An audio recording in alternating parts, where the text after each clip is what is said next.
Muhammadu khairul wara man jana mubashira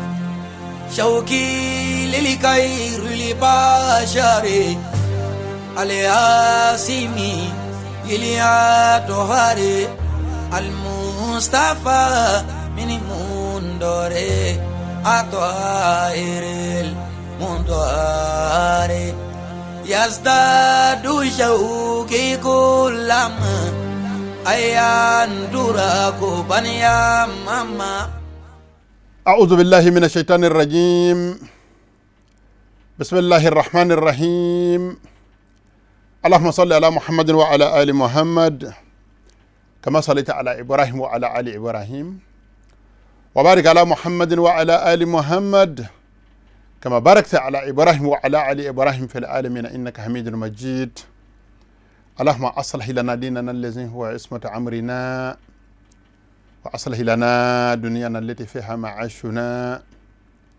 وأصلح لنا آخرتنا التي فيها معادنا واجعل الحياة زيادة لنا في كل خير والموت راحة لنا من كل شر.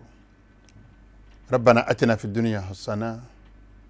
وفي الآخرة حسنة وقنا عذاب النار. آمين يا رب العالمين. وبعد أيها الأخوة السلام عليكم ورحمة الله تعالى وبركاته. السلام عليكم. أكبر مندون أم تغني على فما فيك بشتان تورم عندنا ولد السنمين أم بزيزالني الله سبحانه وتعالى تكبركاي كان الله سبحانه وتعالى في الله سبحانه كان دمي ناك دمي غربوك بنا فتنة ميفو الله سبحانه كان بسبب ما الله الله يفتكون ما نقيامه الله سبحانه وتعالى كان لبن يوغن نيمان نقيا asalamu forba jama kuluma ala ka bara noko ya ambele jelema ala ko kaka ala ya kama ala ko ke cibana sodunga sanma barka kama asalamu na yanzizin ala fama tokoy amidu ko ke anga sababu nyumai ala kraba nyanama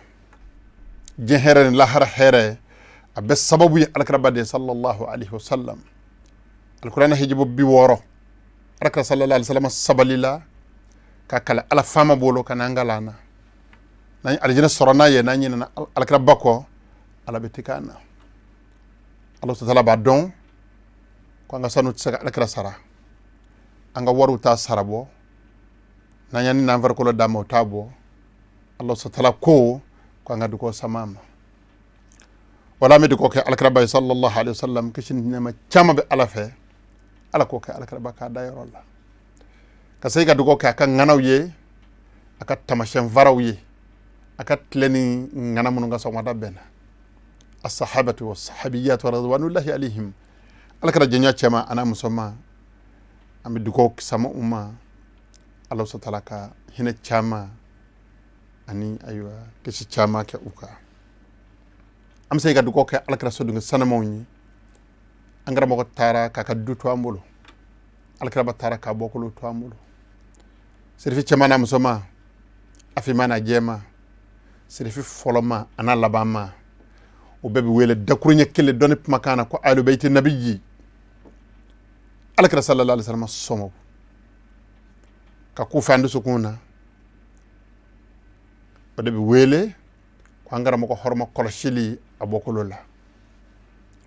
assalamu alaikum warahmatullahi ami folli barkada kere la bemba chema ana musomai kadu ko nyini salama fe anyaru banze ko ni ke al salamu yedu ko la nya fa yembe segaka nimma be du ko lo save ko anya ka mo la nya ka le do salamu la anya do Allah subhanahu wa ta'ala salama be bunya salama be ma bay o kuma ni salamu yemi fo Allah subhanahu wa ta'ala ala fama bison assalamu ayan zaman du ko la namboro la ambajira al-islam forba jama kulula qad tasabana akhara fawqa al-minbar al-fiqh al-maliki yanzigile kokora minbar fiqh maliki save maliku bon ansaka kalamblo kono sigi kɛmɛ fila ani sigi tan ni duuru na ala sɔnna daminɛ na hɛrɛ la cogo min na an bɛ ala faama deli a k'an dɛmɛ a ka dacɛ kayira la allahul musta'anu ala ma nasifu ala de ye o kotigi ye ala de bɛ se k'an dɛmɛ o la asalama wa darsu tabi'un lisabiqi walada mina di bisigi la a walada juru tugulen do walada kɔrɔ tɛmɛnen na walada kɔrɔ tɛmɛnen an kumana alisalamaw ye yan ala mashru'iyyati ihtifali li mawlid nabawi alakira sallallahu alaihi wasallam bangini do ko minɛ k'o kɛ seli ye ka kɛ ɲɛnajɛ ye silamɛya sariya o da ka ni ɲɛda minnu ye an ye dakuruɲɛ fila fɔ o la ala alsinati aqlami ulama irasakhin aywa don sabatilen tigiw ka bikiw taama n'o ye min fɔ alisilami foroba jamakulu y'an ye dɔɔni fɔ a la hatta al'ana bisiki idahun yasiru hali bi o ye jɛyali fitinin ye ala mashru'iyya ihtifali bi mawlid nabawi hali bi alakira sallallahu alaihi wasallam a bangini do aywa ka do kɛ ɲɛnajɛ ye ka nisɔndiya ka bɛn aywa a bangini do ma a silamɛya sariya ye mun fɔ o la hali bi nin y'a jɛyali ye silamɛya ye kɔnɔnajɛya ye an kɔni jamana ninnu nka nin masala in kuma caman b'a la nka alhamdulillahi rabbil alamin an kalanna karamɔgɔ minnu fɛ faɲuman minnu y'an ka diɲɛ labɔ sababu ye o ladiriyara u ye tiɲɛ fɔ an ye u y'a fɔ an ye ko fɛn bɛ wele ko mawludu ɲɛnajɛ kɛli mawludu don ɲɛnamayali ko masala khilafiya do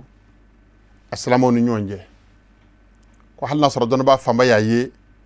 ko dɔnnibaa dɔw bɛ yen minnu m'a ye o tuma k'o fana fɔ ni laadiriya ye asilamɛ sariya b'o ɲini an fɛ nin de ye sariya ka ɲini fɛn ye alhamdulillahi rabbil alamina ni ala sɔnna ka ban ko ulama dɔw sɔrɔla minnu y'a daka o b'a kɛli sariyaya o bɛ wasa kɛ o la asilamɛ bɛ min ɲini silamɛ fɛ silamɛ bɛ diɲɛ fɛn o fɛn kɛ la ka taa i kote a ɲini k'a dɔn dalu ye mun y'a la alhamdulillahi rabbil alamina an bɛ ala fo k'a barikada na kaida usuliya dɔ bɛ yen an b'o fɔ denmisɛnw ye kuma kura fɔlɔw ye minnu n'u ja ka gɛlɛ alisalamɛw kafiriyali la dɔnnibaaw y'a sabati wala tabdi'a wala takfira fi masail al-khilafi masala minnu bɛ wele ko khilafu masalaw maa tɛ se ka maa kɛ bida ma ye n'olu ye maa tɛ se ka maa kɛ kafiri ye ni olu ye maadama dɔnnibaaw fɔra ɲɔgɔn kan ka ban kada akhadha kullun mimma akhadhihi bɛɛ minɛni ka ka minɛyɔrɔ la ayiwa alhamdulillahi rabbil alamina bɛɛ y'i ka minda an k'a dɔn wa kullu hizbin bima ladayhim farihun bɛɛ nisɔndiya ayiwa n'i ka bolokɔnɔfɛn ye o tuma ni e dara min na n'o tigi ko k'ale ma mawludu ɲɛnajɛ kɛli ye o de y'i ka dalu ye e bɛ sigi o de kan ayiwa k'i da de o kan a banna nka mun n'a kɛra o tɛ se ka bɔ i da dɔw bɛ yen minnu y'a kɛ ni karamɔgɔ b'i la karamɔgɔ bɛ a kɛbaw fana na o tuma nin de ye kodɔn ye ni min sera k'a minɛ yan nka ka taa ni dɔngɔ fɛ ka taa yɛrɛ sago kɛ fɛ k'i pan dɔnnibaa maa bajɛtɛ ka gafew n'u ka sɛbɛnniw kunna sɔrɔ k'i daturu silamɛw la k'u nani k'u buruja a bɛ f'o ma ko ɲɛkoloja laysa zalika mina diine bi shay silamɛya t'o dɔn foyi ye o tɛ foyi fara kɛbaa kan an bɛ ala de deli ala ka n kɛ hakilimaw ye o tuma hali bi sariya gafe min b'an bolo ala k'an n'a sara kayira la min y'a sɛbɛn a tigi sara bɛ ala kan n ko i ma n ko gafe in an y'a sɔrɔ an fa an'an karamɔgɔ Shekh Umaru Baro k'a ye ale de y'an ka leader ma ɲɛmaa ye alhamdulillahi rabbil alamin Shekh Abubakar Baro den don bi ŋanaw dɔ don k'a ye minnu alhamdulillahi rabbil alamina n'u ko sariya la ko ala ko tulo b'a lamɛn ambe ala deli ala ka kile nyumandi amma kirabtigi abaya ranyina nga wabi jabi nyumandi agoso aluna ko ne nyina ngaliye ako ma huwa al ihtifalu shar'i ako fami wele ko al ihtifalu shar'i bil mawlid an-nabawi ako ka alakira sallallahu alaihi wasallam bangini nyada aywa nyana jeke kecugo la min be ben al-salamiya sharia ma ko kecugo jumeñi jawabun ayra jabidi ako al ihtifalu shar'i bil mawlidi ka alakira bangini do nyana jeke kecugo la min be ben salamiya sharia la ko kecugo ya yakuno be aqdi majalisa ko be keni sikiyoro labeni de تحتوي على محاضرات عامة سكيرو من بس فرنيونغا أيوة wajulu kelaw chama kulu faranyonga kasiki kapma al-salamu wi yashamu fi hannasu mo bi faranyonga sikiyoro mununa lisama ibadi sayrati an-nabiy sallallahu alayhi wasallam kala kala sallallahu alayhi wasallam ko korotte menen ko baro dumon lame wa qissati mawlidihi alakraba bangini kana jenso sikila alay kabako munonge ko baro dumon lame wa shama'ilihi wa akhlaqihi alakraba ka tabiyaw alakra sallallahu alayhi wasallam joko sanumo jogo munon ala yanga aljina do siri ulladegalila ko jogo sanumo lame wa nasabihi sharifi Allah sallallahu tlonga bokolo law kama ay alakraba ko sayna ka davin be ka bokolo mbaya ka alakra bokolo sanama ko baro lame وحث الناس على الالتزام بسنة نبيهم صلى الله عليه وسلم كنا منو وجل كلا بفرنيونغا كشريعة من يوم وكا مولا شو كا أيوة وكا كلا سنما الله سترك النبي ما أكا سنة لزمنكا وكو بلو تشري أوكا كبلو أوكا كفات أوكا ويكون فيها عقد حلقات ذكري كنا منو ني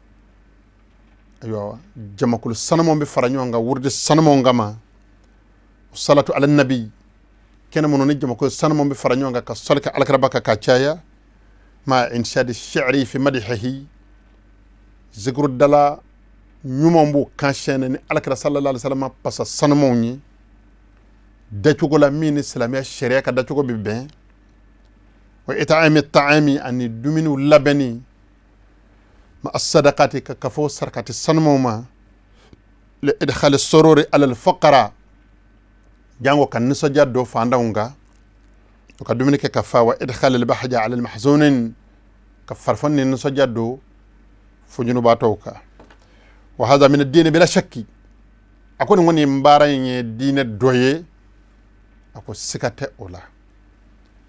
أكو بشرط أن لا يكون فيه اختلاط المناف للشرعي نافي يمسكاكا أنغرا مقو يلا دروي نو الشريعة مدامنه وتدا وندو تدا ما لا كلمة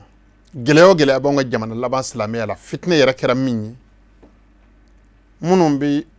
ودو دما لا كلي كونيدا تكو دوركا سلامي كونغو نبي وينغلوي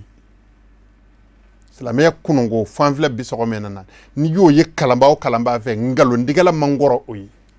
wono tigiya yere ne ko be alaka dinena abaka yere java kami kunu fanfle yoro minabbi ni bi lakallike ni aywa yi ka famu ika tabulo ni yo fodala ko dora be etara kamindo ngo fanay cien doy silamaya kunungo yoyi fobi ni qur'an kala kala jogo loblay ni ya kala kala jogo kelenga to woro ngaloya ni alakra sallallahu alaihi wasallam aywa fengelena ni pma sabatiles flani sabayir alakra banona ni kelenda tononu ngaloya ngata dem son de jarabi mbe minga dama mbo dama fo hatsa kitabu fame atola ita ta bukhari mi ngono bukhari kele ngono ni yerde be muslimu kele ngono ni yerde be tirmizi kele ngona ni yarade be kaw damata ka sorakana ko foy warate nen ngelete la ilaha illallah muhammadur rasulullah ala ka kili mandama dine tan islamo dine tan dine ladriya de yemmi ni ko fo alhamdulillahi rabbil alamin ni ye dore min di tay ka sabati mo ye ko fana bi o de islamiyya yi wa o de ye doni mako be mina kala yɛrɛ mako be ladiriya mina o de yo ye o de la kitabtigi ko akona mawludu kelaw nu be mawludu kenaw sigi ku ka sigi bi sharti allah yakuna fihi ikhtilatun manafin lishar'i ko fereke nyami ni desete fereke nyami damateme cewni musow ni ñonje o kana ke kecugola min bi aywa sharia bi min kon ako wa hadha shartu ako ni shartin yantabiqu ala kulli tajammu'in islamiyyi ako ta mawli kana damayde islamiyya ka fara ñonga kene be sharia ba ñini islamiyya aywa kene tiku ku jow jorolla ko seko ke hal hiji kene ni cewni musow ñamina o ba sorola dajrube munum bolo de serade ami ala deli ala ka kili ñumandi opma ni yaye kwa gele yara fando fe inna na gele ale fando fe ni ye fando lu juramine ni ye ladiri ka nga fando fana lu juramine ni ladiri ye ndanya de ye mangane fitness sabawi وما يحدث في بعض البلاد من المخالفات الشرعية فلا يقبله صاحب المولد أصلا أكو أكتشوك يا دوبي منو بك أكتشوك ولا أيوة مي نان الشريعة فمن يونغو ni sharia tigi renya kundaroka otibbe amma okuma bi nyini akeba ofa ku yoroje obara obela fembado amanganga keketuko shila fo mimi be islamia sharia la anga mawludu bidai mawludu ayo techey alakra maninge ayo sahaba umake o kuma nunu islamia sharia aywa atamine atiku bol o fotuko ina wala ma uyadon uya bla mine kono ka soro ka fo fotuko nyumana mimbe ka fo fotuko jugumana oti ka pma laysa min ad-din bi shay islamia to fle fuyi arsalamu aya doni jingi op mawla mawludu ni ashido ba fo ko bid'a do ba fo ko bid'a nyumando hal mamindi mawludu ka ba fo ko ne ta ke ba fe bar sabu nyamina ni ndono bayina o ko ale ma keliye nga munu ba ke onuka dallu be nyona o de la driyay ala ka kiliñ mandi amma ala ka kitab tigi sara kayda la ko so aluna ko ni ngaliye ako mal fa'idatu fi shima innas li hadhihi dhikra akoni ala ko suma bañ ala ka sallallahu alaihi wasallam ka nyina may ko sumanu ka mo fara nyonga aywa o hakili jingi ko bañ nguna ako nafa jumembe ola jawabu na ko ni yo jabi ako akbar fa'idati nafa bele jelela bele ba no be sora mawludu ko la no ko bokata mabeka ko hiya aghatina ishma innasi ko de mo farale nyonga nafa mbe soro ola nati soro fenwere la aywa mi aywa komi achoko on o fara nyonga ina nafa mbe soro de ko de ya bela bele bay alaka ibn al-qasim sarakayra la malkon ansaka kala ngoroba ako kenaka ni isa sham annas ni mo farla nyonga wa azuma li jam'u jama fanga bunyana wa tasa'adat al uqulu hakilu yen nyondeme wal himam ani mo ko hami ko kena zalika mazannata nuzul al khair wal baraka ko yoro la ni bi barka nyini ko abi soro yende ma ba jige ko barka bi jingi ma ba jige ko duko jabi soro yi nga mo lu kene dowka angara mo jama kul hagam bi nyon zore chawla musola ma korow la dem sawna no yu tege janka fefe nyina ala fe ma ba jigi ko ka ngi telia ki tafara ulu taka jona ala to bla ala ka kili nyumandi amma akole tazkirihim aywa jama hagam bi saka fara nyonga yorani ngele ko hakili jing ala la wa nasahihim ki kona jeew ye aywa al-islamiyya ka kona jeela wa tawjihihim ila tamassuki bi kitabillahi wa sunnati nabiyhi jama shambe saka fara nyonga ni mawludu bonyeye o jama shia farale nyonga ku hakili nyeshi puma ba kelema o yoro la bisaka dakurnya damado abisaka jama nyeshi Allah subhanahu wa ta'ala ka kitabuma abisaka nyeshi alakra ka sunnama alayhi afdalus salatu wassalam kishine ma chama be alakra baka iba soro no nanyo ana sikite ni mawludu sababu to jama shia farale nyonga kena kelenga kokuna ka gele ka tama gele yaka dabti ko ko so alun ko ni ngaliye أقول لم يحدد الشارع الاحتفال السنوية ولم يحتفل بقراءة القرآن والوعظ والإنشاد أفلا يكون فعل هذه الأشياء من البدع والضلال أكو بايرا ينغا يعني ما كورا فلا كجابي جابي تشوكو جوكولا كو بايرا ينغا نين لا دريا كسي كجابي نيوماندي أكو amalla da ya make alakra ka tabule sawonsa ayera bangni nyene jake ko mina fa salamo be ka ke ko mina sisa ama anyene jake ne qur'an kalani ama ken wajir ken sigili ama ken aywa ayera pasaw daliye ako ni salamo ye ako ke ko la sisa ako yala tunado bid'a ala bid'a miye fili bid'a aywa jawabu na ko ne jabi ako bel ako kono kajja takunu min as-sunnati al-hasana ko be ke alakaraka sunna de sunna mina chakan kada monga qala sallallahu alaihi wasallam ko sabatraka wa alakaraba yarama ko man sanna fil islam sunnatan hasana fa amila biha mawma nayes aywa bara nyuma do sinzi aywa salamiya kono bara nyuma mi aywa ni bara kerani aywa o bara nyuma nya ba'dahu ali kofe kutiba lahu mithlu ajri ma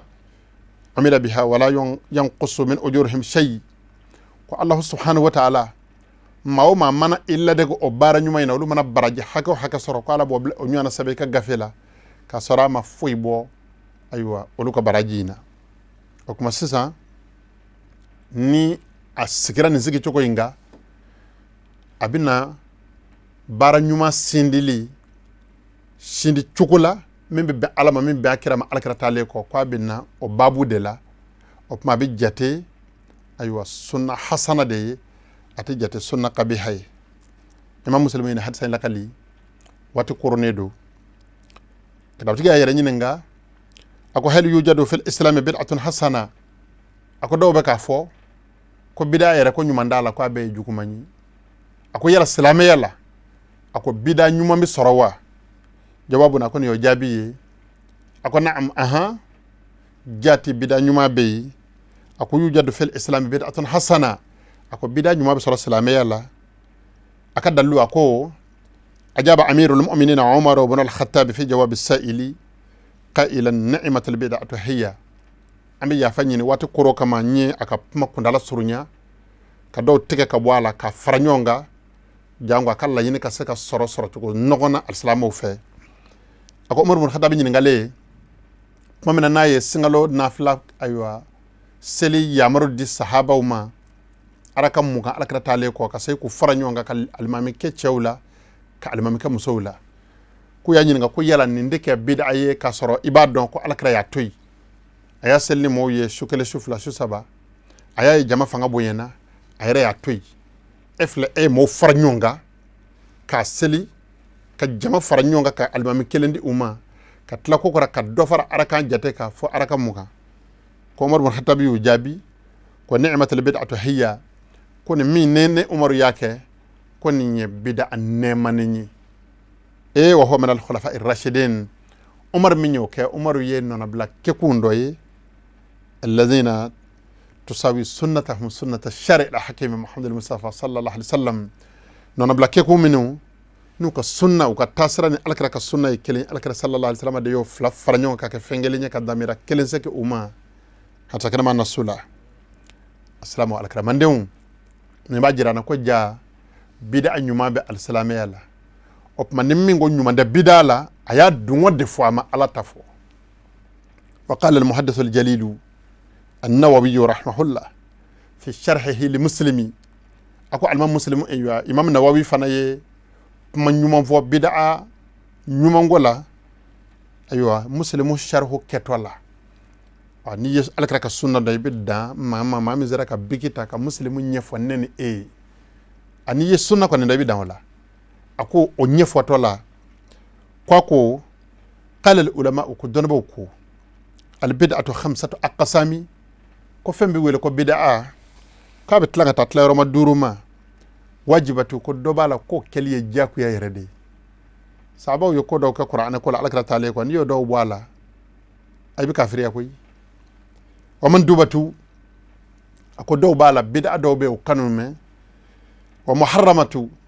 ko bid'a dɔw be olu haram yaledo wa makruhatu bid'a dɔw konedo wa mubahatu dɔw be olu dakaledo Al-Imam Nawawi ko donobo ya tlan katan la yoro mayma aku wa fi fath al-bari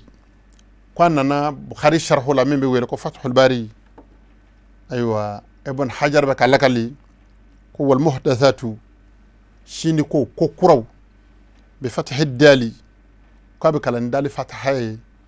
jam'u muhdathati ko kura chama wal muradu biha ka kallanyini alkaraba kallanyini akame mima ko de ma uhdisa fami na shindira al muhdu tale ko walaysa lahu aslun fi shar'i la salaf fi ta'ala islamiyya sharia la fu de ma ko bid'a nga wade ala cejugi ako wa kana lahu aslun ni la sal yira min islamiyya sharia la yadullu alayhi shar'u sharia bidallu yaminga falaysa bi bid'ati ko te ko kuray aywa walma otaju kumanyi قال الشافعي رحمه الله على امام الشافعي سر كير الله مالك بن انس كالندين غناو دودو ايره مذهب تيكي كفراوكا مسرانغو كان غنا اكو ko al bid'atu bid'atani ko ba kon jam hunu mande ko bid'a shiyaf lay mahmudatun wa mazmuma bid'a tanuni wa bid'a lagu shilini o claro ma durmi ni aywa ibn hajar ya fasisa abtlani vlade ni nyonje mi manaka wajibiye mi manaka aywa mandubuye mi manaka aywa muharramuye olu bebi faranyonga olu bi wele ko al bid'a al mahmuda mi manaka aywa makruhuye mi manaka haramuye olu ya bid'a aywa mazmumawiye ako fama wafaqa sunnata fa huwa mahmudu ako ni min alakraka sunna bena ko kurashindi lewna ako ko tan ni wa ma khalafa fa huwa madmumu ako min alkaraka sunna mana fo nyonga ko lagu shilenyi ni demsenya makame be jamana labana sisa ko alkara yake wa alkara maninge wala ma alkara tleman ndo ni bid'a de na alkara makabe bid'a ni anyi islamiyya ya siko kabi inna lillahi wa inna ilaihi raji'un anga misri babici hijire on ye doni min gala sharia kitabu law be hijil lakal kitabu kono chogomina anabe ka ke chogomina bi iba fo ko ma kalime akun kadi basabu avion te tayati jingi sakula wonu wati bano ti kono abidla ka ben wa jere la halayaw dema gouvernement vana be ka tourner ou ba tourner ka ben adamadiya la halayaw ne adamadiya hakilaw de ana adamadu ngal lafiya nu ka kishi fa adamadu ngal hakili soro ka fo ko ala sona don kuraw chama nan alakra tale ko fe o donu nafa islamiyya mako bola wa bi do islamiyya kono donjugola min be ben islamiyya sharia ma o to ko kele do Allah subhanahu wa ta'ala latikara la islamu ka hakli nyuma munun zoro ka bara nyuma munun ga be islamiyya jidi qur'an flambol fla to ko mina sani alakra ka sahaba ko no ka jirula abi surnyo ka fo ko on den donde nga alaka fonsire de ni ngonu non varla nyonga ka dla ka keta alakra tale ko opmani demse makura fala ko kura shitay ay pama jugu fo ala ka kele nyumande amma ala ko kaka ala yakama assalamu korfa labana ulama u ayo ye fenjama vo mawludu dakali kola don ba baw chama ye mawludu dakali ayo dalus jo kitab tigi annanani ayo don ba baw ye mazhabu nani ka baskelila sirabban nanin bitani jonya alama nana na don ba bachama ka puma ya kelengele bebbi mawludu dakali sindi aywa hanafiyuna imam abu hanifa taka mako ya sabati malikiyuna malik bin anas ka aywa don ba ya sabati shafi'iyuna al-imam shafi'i ka mako don ba ya sabati hanabila ka don ba ya sabati ahmad bin hanbal ka kala ya sabati wati koro kama mina wasado aywa karamo bafla la ahmad bin hanbal ka kala ne bafla do شيخ الإسلام ابن تيمية عن ابن القيم الجوزي رحمه الله على كهنا بين نعنا فلاكا أيوة شيخ الإسلام ابن تيمية كان نصف له أكو فتعظيم المولدي أكو مولد دو بنياني واتخذه موسما كدو من كاك أيوة السلية قد يفعله بعض الناس كما دو بوكه ويكون له فيه أجر عظيم قد تجيب برج بل بصر على لحسن قصده أكا غنية تشنية كما وتعظيمه لرسول الله صلى الله عليه وسلم أنا الكربونية كما أين اقتداء الصراط المستقيمين أيوة جزء فلنا أيوة ابن تيمية تاين زبتي ابن قيم الجوزي واتي كورو كما أفنى من يومافو والاستماع إلى صوت حسن في احتفالات المولد النبوي أو أي مناسبة دينية أخرى لأي تاريخنا لهو مما يدخل الطمأنينة إلى القلوب أكو نينجا كتوكو كادمنا على كرا صلى الله عليه وسلم بانغني دو نينجا لا ولا مسلامية كا مناسبة بسلامية كا أيوة دونغورتا لي فون فني ماي هيرا سوركا بي أدوما ولا ما دو هيرا سوركا بي أدوما كودو أيوة بونيا جيرا أكو يكون من يكون يدخل الطمأنينة إلى القلوب كابي حكي سيجي دي سكوما ويؤتي السماء نورا ويؤتي السامع نورا كمني با كابي نورا دي أتيجما من النبي صلى الله عليه وسلم على كربلا إلى قلبه ويسقيه مزيدا من العين المحمدية كابا تكلم مي أيوة جيدي لا على كرا صلى الله عليه وسلم كونينا السلام ني دون با بافلاي ابن قيم الجوزي ابن تيمية أحمد بن حنبل كا مذهب دون بودو ni sosoli be monu nyonje sosoli be oluka aywa labatoli baw ni maflaka no labato baw jama kulu membe baraka nu ka gafe yo be selina yo be shuna yo ka jela bo febbe joma ka oluni maliki yo yunaw den nyonje anga jamana ka mawludu kolaya ni ala ko do ni ibn qayyim yene vo asira sa madrasa dep mafkura fala ka bolo jigi ni ala ko gere gere do ni ibn qayyim al jawzi yene vo ika kitabul laje kunta man zabe ko kunta man vo ika gafe laje dama ibado ko cena nasoro karamo ko bila ikaramo ko yabla ngani ala ko tesa dobi farama nganunga barakallahu li wa lakum fil qur'an al azim wa fi hadith nabiyhi al karim innahu huwa samiul alim ربنا اتنا في الدنيا حسنه وفي الاخره حسنه وقنا عذاب النار سبحان ربك رب العزه عما يصفون والسلام على المرسلين والحمد لله رب العالمين محمد خير الورى من جاءنا مباشرا شوقي للخير لبشر الياسمي إليا طهاري المصطفى من مندوري أطهير المندوري يزداد شوقي كلما أيان دراكو بنيا ماما